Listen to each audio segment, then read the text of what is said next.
어서 오세요. 날이 제법 쌀쌀하죠? 이런 날엔 역시 등골이 오싹해지는 이야기가 최고잖아요. 오늘 제가 들려드릴 이야기는요. 평범한 일상이 순식간에 숨막히는 공포로 변해버린 세 사람의 실화예요. 자, 조명을 조금만 낮추고 제 목소리에 집중해보세요.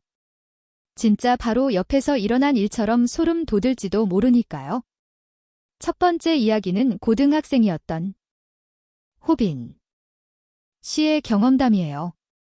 당시 호빈 씨는 학교 지하실에 있는 과학실에서 수업을 듣고 있었대요.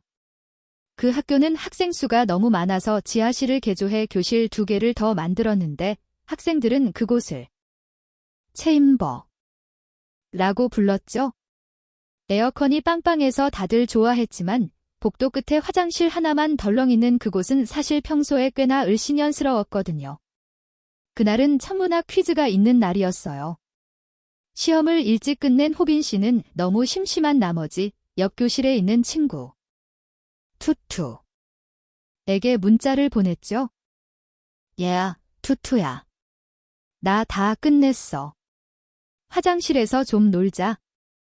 투투도 금방 나오겠다고 답장이 왔고요.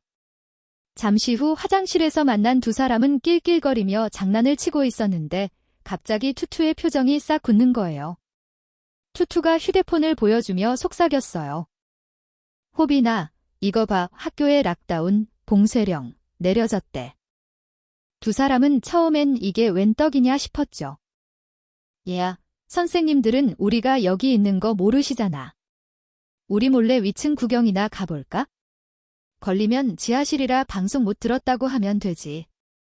그렇게 두 사람은 겁도 없이 지하실 문을 열고 1층으로 올라갔어요. 그런데 평소와는 분위기가 너무 달랐던 거예요. 복도 불은 다 꺼져 있고 로비 유리를 통해 들어오는 희미한 빛 말곤 아무것도 안 보였거든요. 그때 투투가 복도 끝을 가리키며 말했어요. 저기 누구 아니야?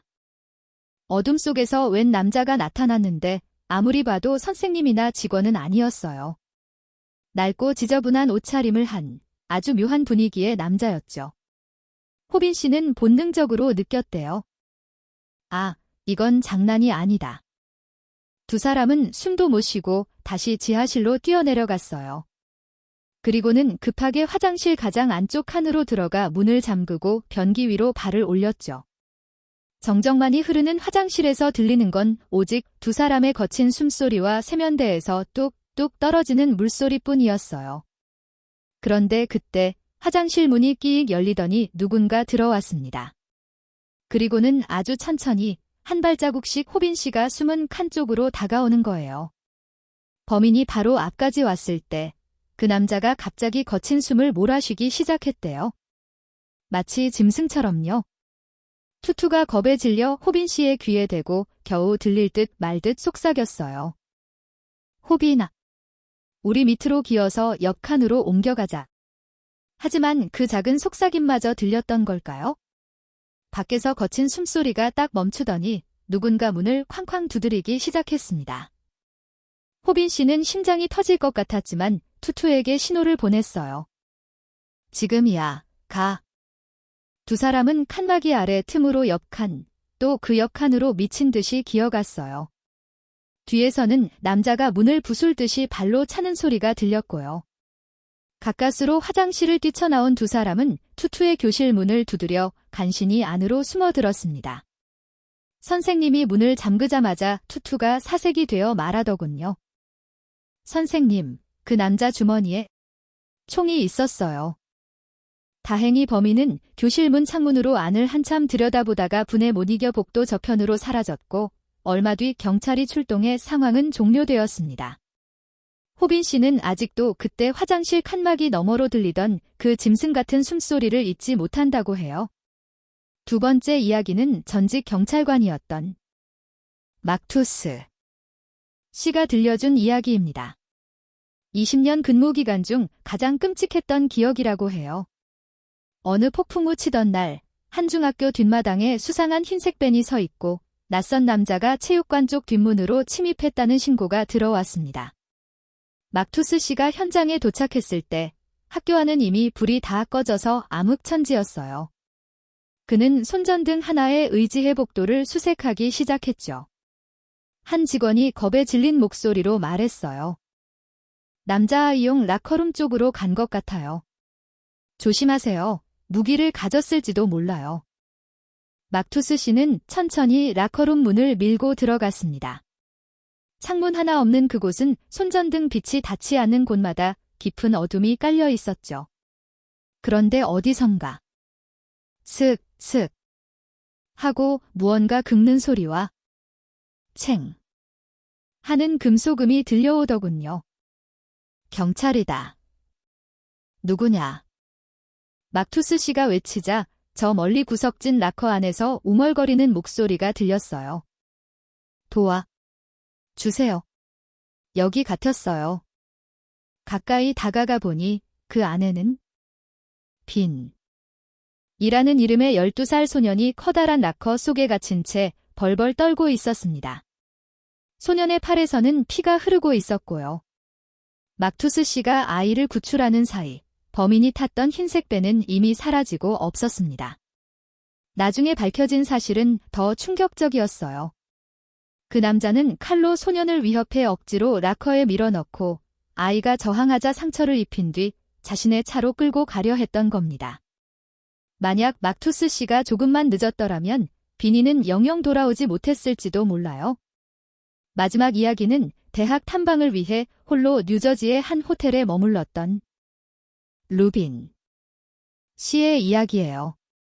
밤 8시쯤 일과를 마치고 방으로 돌아와 쉬고 있는데 갑자기 방 안에서 생전 처음 들어보는 알람이 울리면서 천장에 흰색 등이 번쩍이기 시작했대요. 그리고 방송이 흘러나왔죠.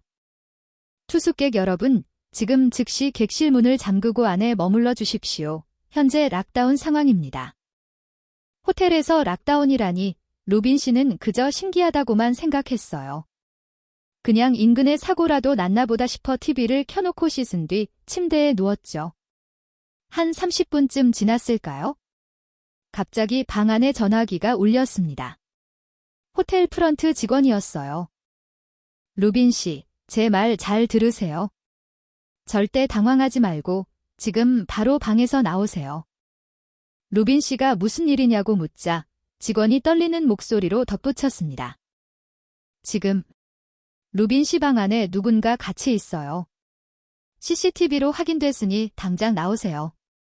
그 말을 듣는 순간 루빈 씨는 온몸에 피가 식는 기분이었대요. 그녀는 조심스럽게 침대 밑을 보고 화장실도 확인했지만 아무도 없었죠. 그런데 그때 화장실 옆에 있는 옷장 문이 아주 살짝 손가락 한마디만큼 열려있는 게 보였어요. 그리고 그 좁은 틈 사이로 누군가의 눈동자와 눈이 마주치고 말았습니다. 루빈 씨가 비명을 지르며 방을 뛰쳐나가자마자 옷장 문이 벌컥 열리는 소리가 복도까지 들렸대요. 나중에 잡힌 범인은 칼리프 라는 40대 남자였는데 어떻게 구했는지 마스터키를 가지고 루빈 씨가 방에 들어오기 전부터 옷장에 숨어 그녀를 지켜보고 있었던 거예요. 경찰에 연행되면서도 칼리프는 루빈 씨를 빤히 쳐다보며 비열하게 웃었다고 합니다. 자, 오늘의 이야기는 여기까지예요. 우리가 가장 안전하다고 믿는 학교나 호텔 같은 곳이 누군가에겐 사냥터가 될 수도 있다는 게 정말 소름 돋지 않나요? 여러분도 오늘 밤 자기 전에 방문이 잘 잠겼는지 그리고 혹시 옷장 문이 미세하게 열려있지는 않은지 꼭 확인해 보세요. 혹시 알아요. 어둠 속에서 누군가 당신을 지켜보고 있을지도 모르니까요. 그럼 전 다음에 더 무서운 이야기로 찾아올게요. 안녕히 주무세요. 마무리 의견. 이 세 가지 사건의 공통점은 우리가 매일 지내는 일상적인 공간이 한순간에 공포의 현장으로 변했다는 점입니다. 특히 호텔 옷장에 숨어있던 범인의 이야기는 혼자 사는 분들에게 정말 큰 트라우마가 될 정도로 무서운 것 같아요. 늘 주변을 경계하고 안전을 확인하는 습관이 얼마나 중요한지 다시금 깨닫게 됩니다.